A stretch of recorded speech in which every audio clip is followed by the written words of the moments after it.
ये है दिल्ली दर्पण। आम आदमी पार्टी के संयोजक और दिल्ली के मुख्यमंत्री अरविंद केजरीवाल ने शुक्रवार को पार्टी कार्यकर्ताओं के साथ संवाद किया। इस दौरान केजरीवाल ने कहा कि हमारा संगठन और कार्यकर्ता आम आदमी पार्टी की सबसे बड़ी ताकत है। इस मौके पर उन्होंने प्रधानमंत्री नरेंद्र मोदी पर भी हमला बोला। उन्होंने केंद्र सरकार पर निशाना साधते हुए कहा कि मुझे जेल भेजने का प्लान बनाया गया है। केजरीवाल ने कहा, हम लोग जेल जाने से नहीं डरते हैं। मैं एक बार 15 दिन जेल में रहकर आया हूँ। अंदर ठीक ठाक इंतजाम होता है, इसीलिए जेल जाने से आप भी मत डरिए। अगर भगत सिंह इतने दिन जेल में रह सकते हैं, मनीष सिसोदिया 9 महीने जेल रह सकते हैं, सत्येंद्र जैन 1 साल जेल रह सकते हैं, तो हमें जेल जाने से डर नहीं लगना चाहिए।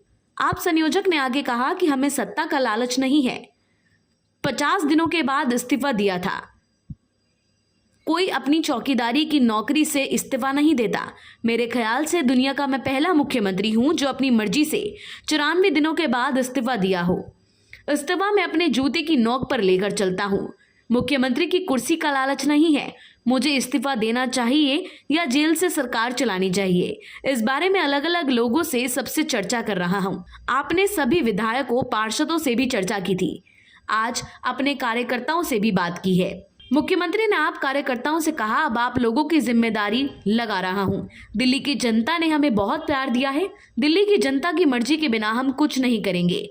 आप लोगों को दिल्ली में घर घर जाना है और जनता से पूछना है कि क्या करना चाहिए। हम दोराहे पर खड़े हैं। अगर 10-15 दिनों में हमें दिल्ली छान मारनी है, घर घर में जाना है और जनता से पूछना है कि क्या इस्तीफा देना चाहिए या जेल से सरकार चलानी चाहिए। जो जनता कहेगी हम वही करेंगे। साथ ही केजरीवाल ने अपने पार्टी के कार्यकर्ताओं से ये भी कहा कि आज से सोच लेना कि लोकसभा चुनाव का प्रचार शुरू हो गया है। उन्होंने कहा, यही लोकसभा चुनाव का प्रचार है। एक एक घर में जाकर बीजेपी और नरेंद्र मोदी की पोल खोलनी है। मैं जेल के अंदर रहूं या बाहर रहूं, इस बार दिल्ली की एक भी लोकसभा सीट बीजेपी को नहीं आनी चाहिए। जी हाँ, आपने बिल्कुल ठीक सुना। अरविंद केजरीवाल ने ये कहा है कि इस बार लोकसभा सीट बीजेपी को नहीं आनी चाहिए। ब्यूरो रिपोर्ट, दिल्ली दर्पण टीवी। लेटेस्ट खबरों के लिए सब्सक्राइब करें हमारा YouTube चैनल या फिर लॉग ऑन करें www.delhidarpantv.com। खबरों की कवरेज और विज्ञापनों के लिए संपर्क करें।